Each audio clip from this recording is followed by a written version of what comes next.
Okay. Yo, I'm so triggered, you guys. I'm so triggered. I'm so terrified. I literally, I don't know how I'm gonna get through this video, but I'm hoping for everyone's sake, I get through it, right? So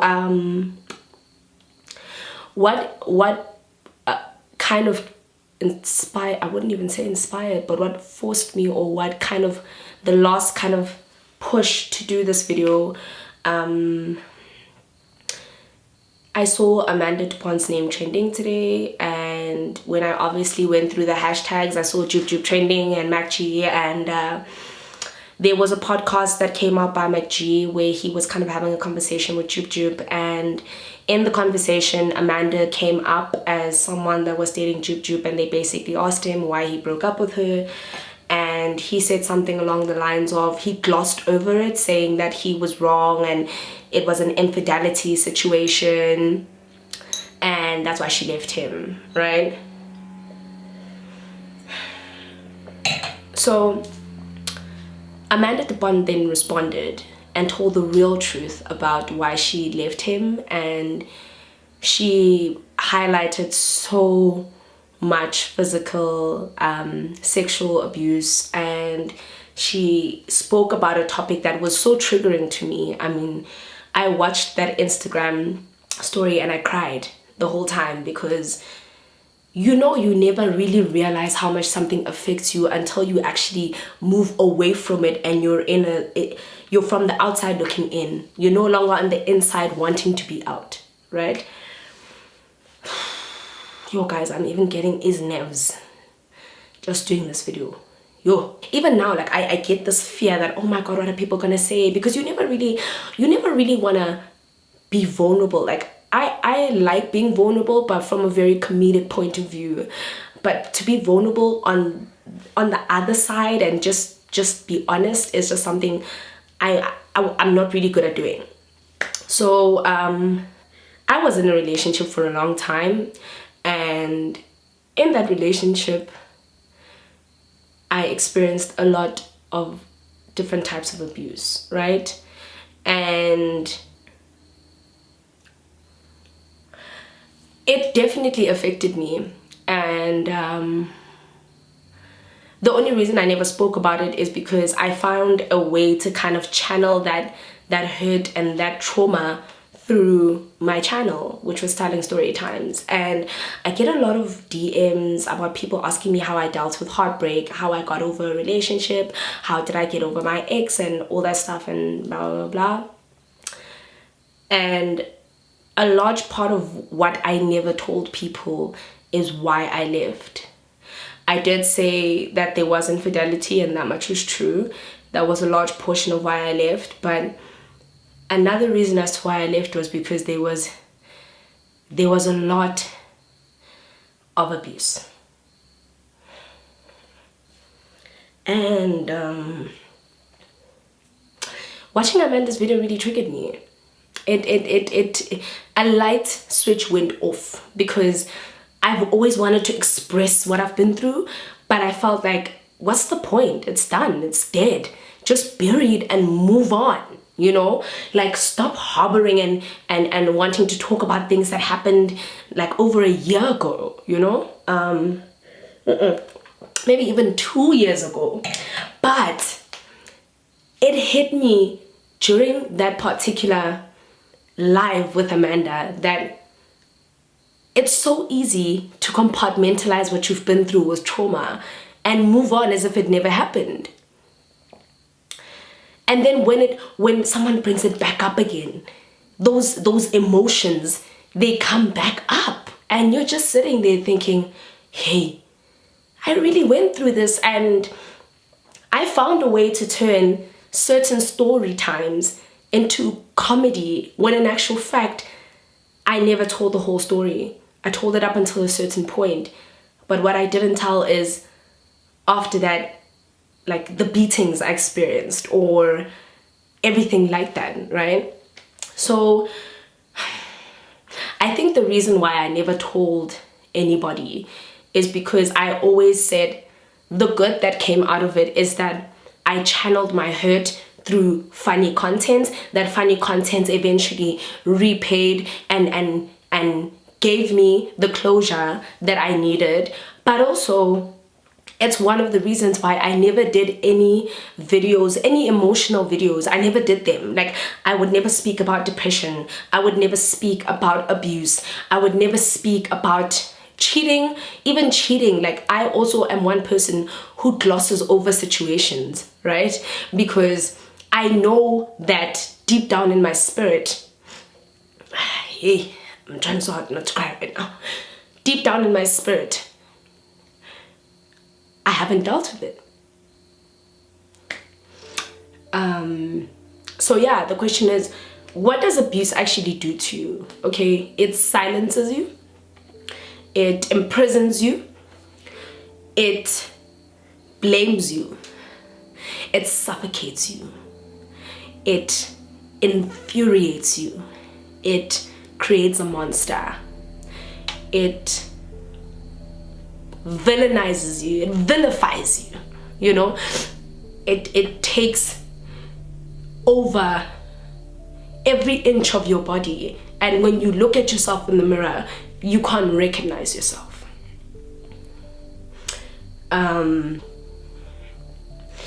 Firstly, I'm so sorry to everything Amanda went through, because she seems like such an amazing person, and she seems so carefree, like she doesn't have any problems. She's so unproblematic. All she does is just live her life. Like, yes, she was always in the spotlight, and you know, she's had the opportunities, and with that opportunity comes a lot of exposure, right? But this one hit me like a bus.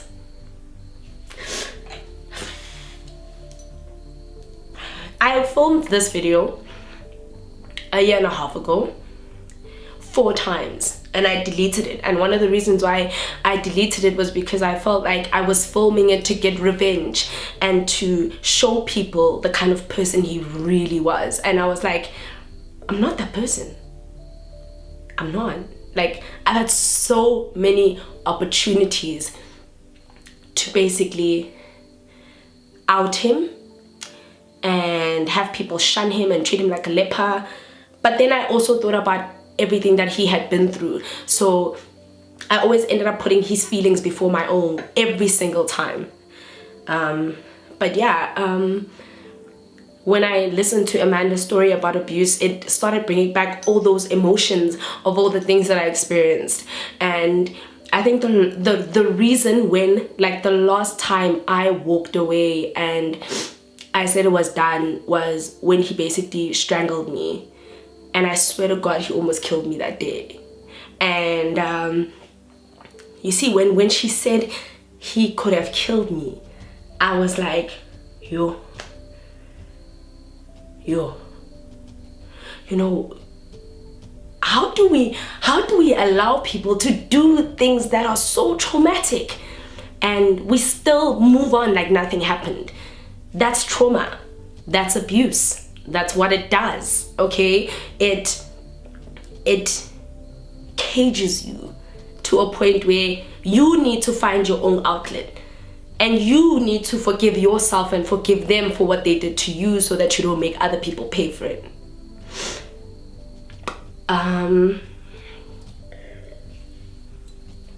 So yeah.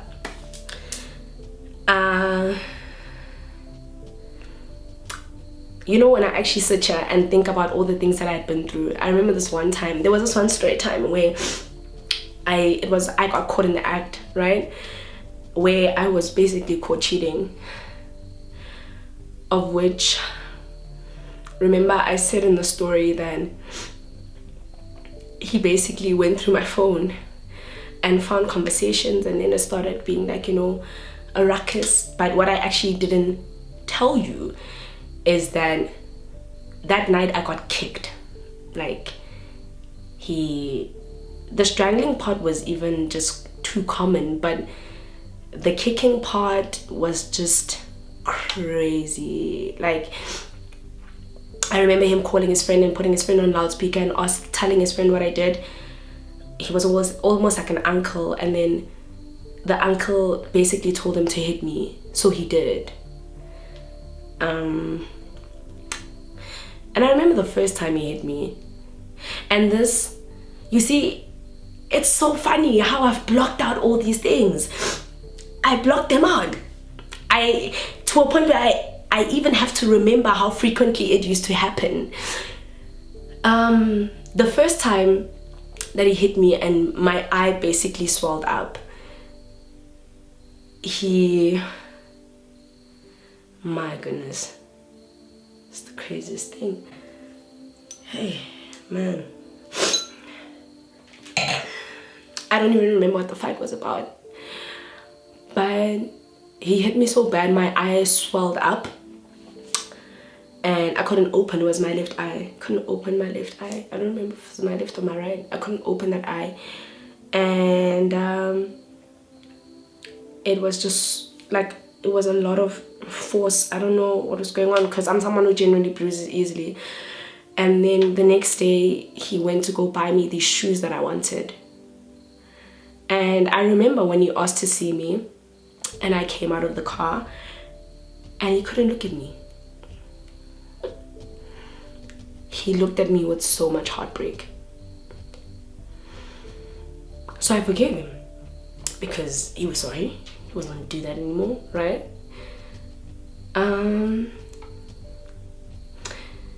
It was then that incident with the cheating and the getting caught in the act. There was also even another incident where he hit me at Moja because I caught him cheating.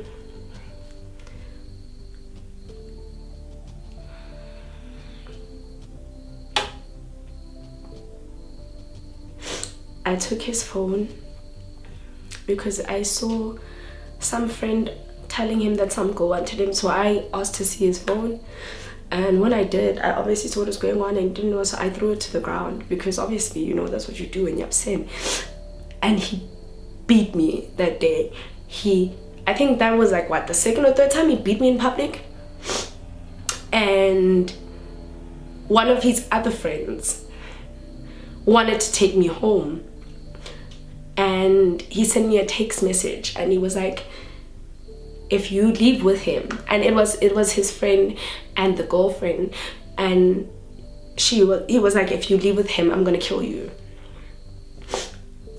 or something along those lines.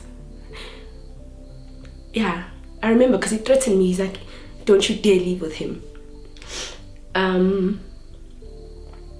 After having hit me in front of everyone, oh, it was back. Like,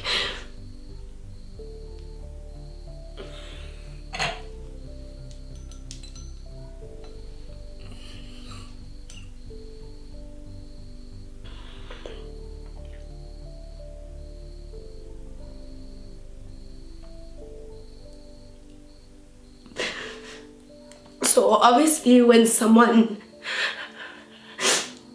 does that, you begin to incorporate the same traits, right?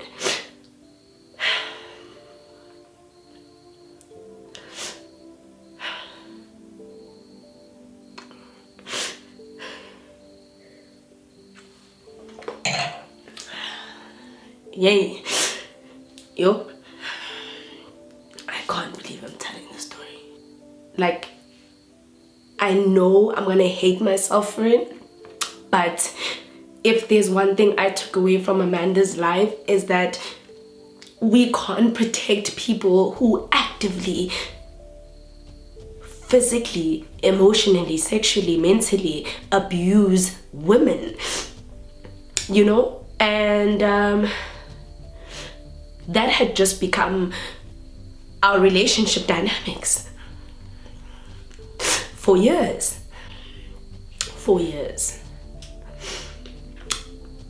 It had gotten so bad, and his actions were condoned so much, even by his mom, that I remember one time we were watching TV, and he wanted to watch a show and I wanted to watch something else, and we got into like a riff-raff about it, and I don't remember how we even got into this argument, but then there was some sort of physical act, right? And so I called his mom and I told his mom that he hit me. And then the mom asked me, well, what did you do for him to hit you?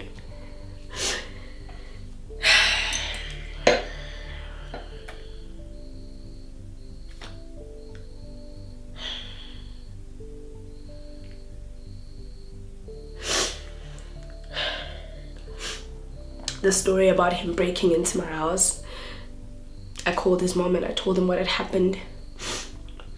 And she was like, okay, I'll call you back. And I never heard from her at all. He broke into this house. And I remember telling that story. And people were like, hey, that's actually not funny. That's scary as fuck. And what people didn't realize is that I was genuinely trying to tell the story of the person I was with, and I was basically trying to hint at the world. That was my it wasn't even like a cry for help. It was a cry for help, actually. It was this is what I've been through. You understand? Many times. And I remember a point where he even hit me so much that I couldn't go home for a few days, because I even lived with my sister at that time.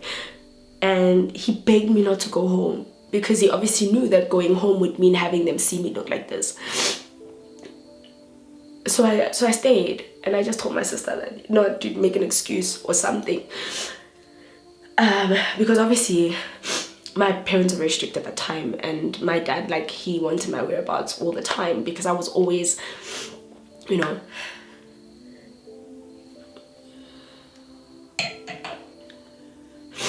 I don't even want to touch on the emotional abuse, because that part was just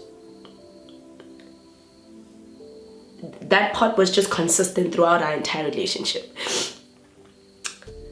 It was just so consistent, like from when we started up until the point where we ended. It was very consistent. And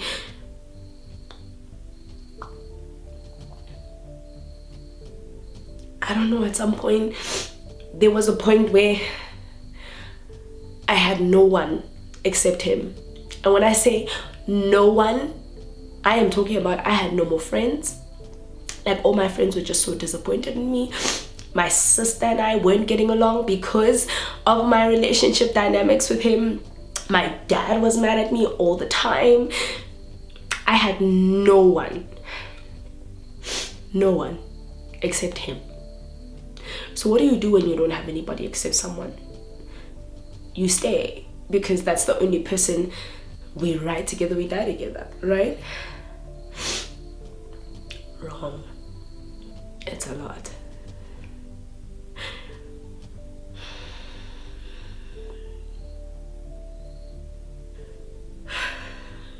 I just don't know how I survived this. I became angry. I felt like I was angry for years. I had a lot of resentment. I even started encompassing the same actions. I also wanted to resort to violence every time he did something wrong, like to make him feel it. You understand? And somehow, throughout the whole of that relationship, he blamed me. And after some time, I ended up blaming myself. He blamed me for the cheating. He blamed me for us going wrong. He made me feel like I wasn't woman enough. He made me compete for his affection. And that time, bear in mind, I have no one.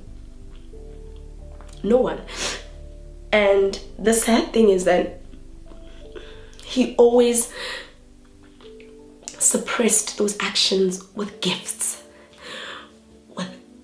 Because he was just so lavish and flamboyant. And I think at the time that was just the nature of how men, or the type of men they are, would kind of, you know, shut someone up, hush them up, like, you know, hush money. That's exactly what it was. So that's why I never spoke about it.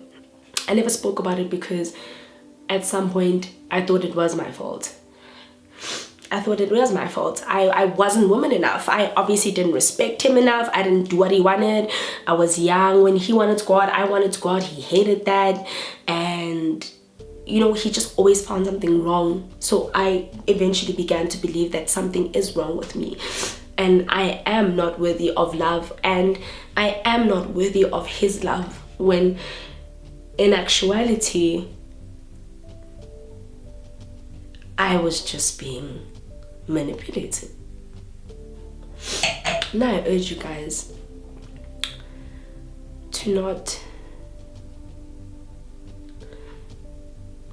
let people walk all over you and trample you. And I literally bared the cross of being the crazy girlfriend, because that's the image he portrayed of me to other people, when in actual fact I bared the burden, the cross for him. That's how much I loved him. I allowed people to say whatever they want to say about me. Okay? I was always ready to stand up for him and be there for him, because I don't understand what sort of brainwash thing I was under, but it was bad. And then I think the last time that I allowed myself to endure this was obviously when I went out one night and I met someone who then became my ex. And I remember that night, oh my God, I regretted so much. Like, I swear to God, I probably would have died that day. That's essentially what catapulted this video, because of what Amanda said. I went out that night to this place in the south, and he was like watching my stories. So he came to the place, and I refused to sit with him, because at the time I found out that he was sleeping with people, like, and having like unprotected sex with other people. And at that time I was also intimately involved with him still. So I was just furious, and I decided I'm gonna go out with whoever I want to go out with, have a good time. Then I went out, I met someone who then became my boyfriend. But before he became that, this guy rocked up and forced me. He came to the table in front of everyone and asked me to leave this table and go sit with him. And I said no. And he asked me again, and I said no. Then he asked the bodyguard to come get me. And that's when I decided to leave. So the person that I ended up seeing after that escorted me out. And as he escorted me out, we went to go get pizza, because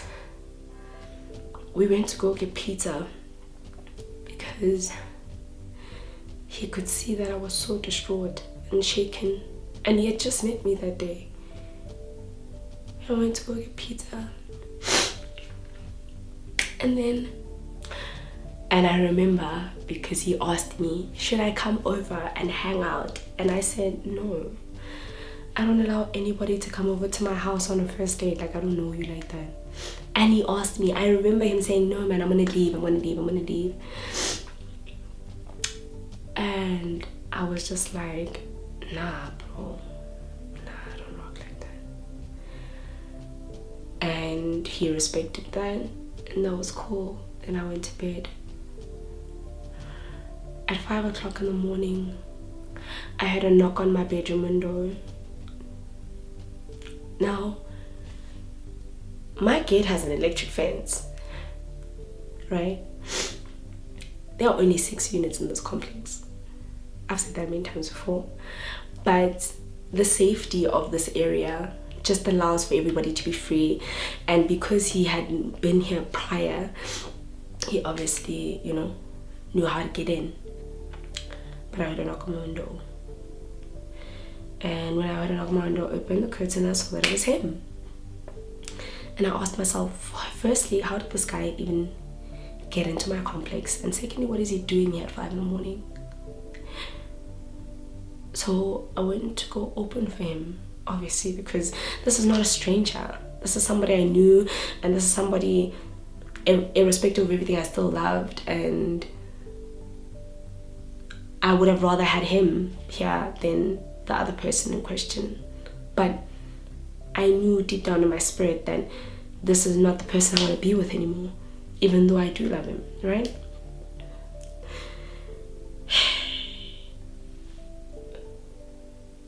He came in and he basically kind of like searched my house because he wanted to check if I was here with this person in question. Like, he was enraged, he was furious. And when he realized that I'm not, I obviously asked him to leave, and he wouldn't leave. And initially it started off as a very calm situation, but at some point or the other, after I kept asking him to leave, he didn't want to leave.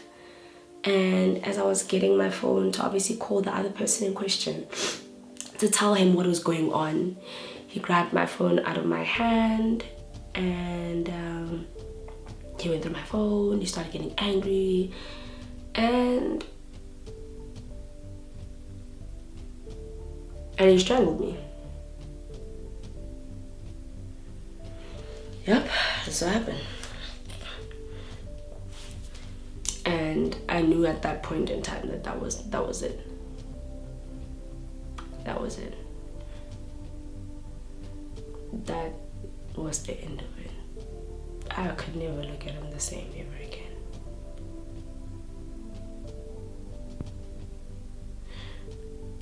I had been tolerating it for so long that I became him. When I was upset, I also got violent. And with me, I know that I'm like I used to be trigger happy. I think it's just in my personality, but I was never someone who used to instigate violence. Like, I would never do that. Like, I know that obviously when people provoke you, you either have one of two options: you retaliate or you let it go. But I had become someone who their first sign of defense was violence, because it's what I was exposed to. So yeah, that's pretty much what happened. I don't want to get into anything else. I think I've told my story, and what I wanted to highlight is that it's time to call out abuse. Amanda's right. It's time to call it out. It's time to be honest about what really happens. And it's time to no longer protect those people, because deep down we're protecting ourselves from the humiliation of what people are going to say. This is not a what are people going to say. This is your life. I did in actual fact go to the police. I did go to the police and I did open a case, and obviously I was coerced into dismissing it. So that's exactly what I did. I dismissed it, and that was that basically. But that's my story, guys. And this is me just basically encouraging you guys not to allow abuse to silence you. Take it seriously. And I understand why Amanda decided to actually take a stand and tell the truth, because a lot of people will silence you, including the person in question. And normally abusers have a cohort of people supporting them, and abusers also have power. So they have the power of coercion, the power of manipulation, the power of the tongue. So if you ever are in that space, walk away, call it out, but always put yourself first.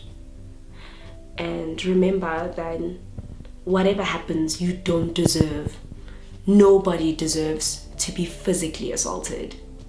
No one. And that's just what it is, basically. So yeah, guys, that is the end of my video. And I'm grateful to Amanda for giving girls like me the courage to speak out and no longer hide behind funny story times. and just be honest about what we really go through behind closed doors, because it's a lot. Yeah guys, that's it from me.